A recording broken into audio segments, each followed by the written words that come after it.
everyone, welcome to my channel. Today, we are stepping into the heart of Milan to uncover the story behind its greatest masterpiece, the magnificent Architecture-Milan.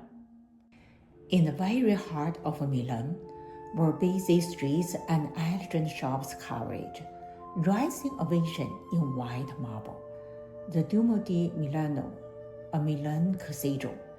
It is not just a church, it is Milan's beating heart, a monument that took nearly 6 centuries to complete, and stands today as one of the largest Gothic cathedrals in the world.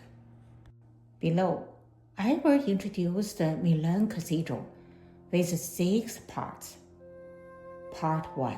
The Birth of a Dream. Our story begins in 1386. Milan was then a proud and ambitious city, ruled by giant Galizio Visconti, the powerful Duke of Milan. The city had just survived wars and plagues, and the Duke wanted something magnificent, a symbol of Milan's power, faith, and glory. He decided to build a cathedral that would outshine every other church in Europe.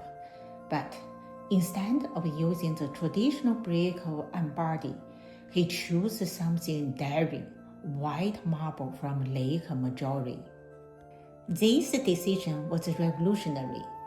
The marble shimmered in sunlight and glowed under moonlight, but it was difficult to transport and carve. Still, the Duke's vision was clear. Milan's soul would be carved in stone.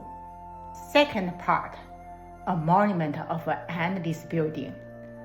From the very beginning, the Dome became a project that no generation could finish. Architects, sculptors, and craftsmen came from all over Europe, French, German, and Italian, each bringing their own style.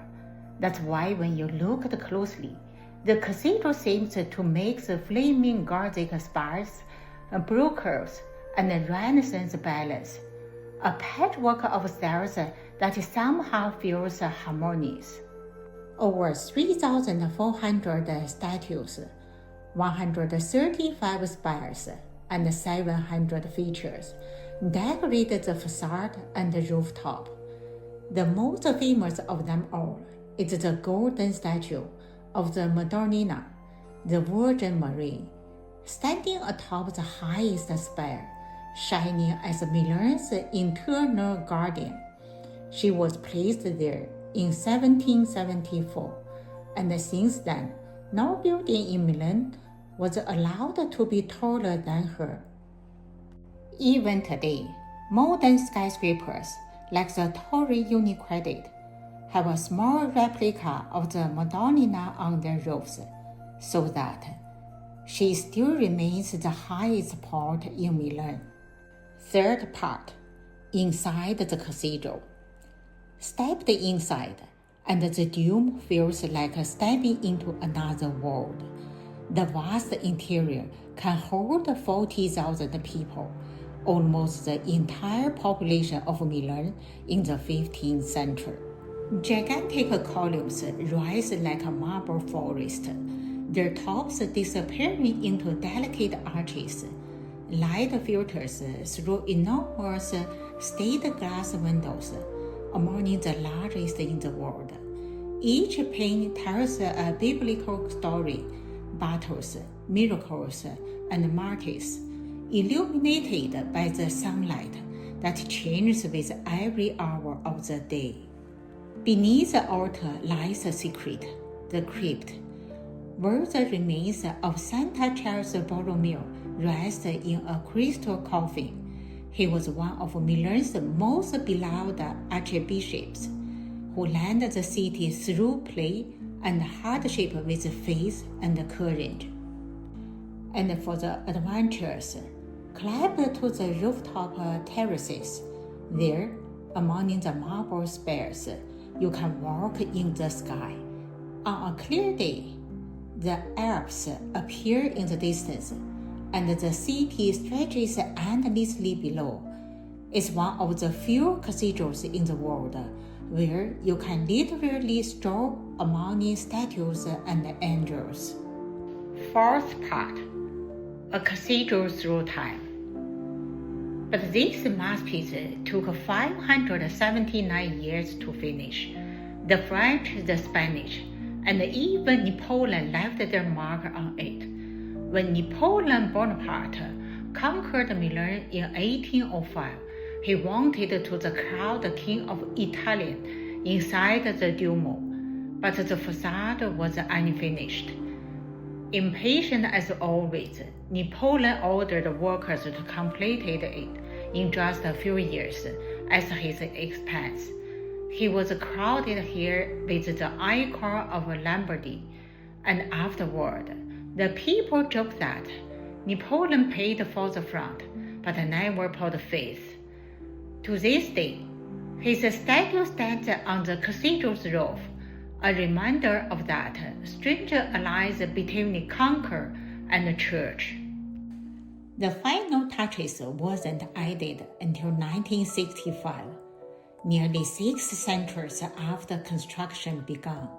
By then, Milan had survived wars, bombings, and modernization. Yet, the cathedral stood firm, a patient witness to every chapter of the city's story. Fifth part, the legend of the red light. Among the many mysteries of the dome, one steps out. Inside, near the dome, a small red light glows softly above the altar. Most visitors think it's just a lamp, but locals whisper another tale. The light marks the spot where a holy relic is kept, one of the news from the crucifixion of Christ. Every year, in a centuries-old ceremony called the Rita della Novella, the archbishop rises in a strange, cold-shaped lift to retrieve the nail. For centuries, people believed this light protected the city, thus as long as it glowed, Milan would never fall. Even during World War II bombings, when the dome's windows shattered and its marble cracked, the red light never went out. Sixth part, more than stone. Today, the Duomo di Milano is not only a place of worship, it's Milan's soul. It has been emperors crowded, revolutions rise, and millions of pilgrims come and go.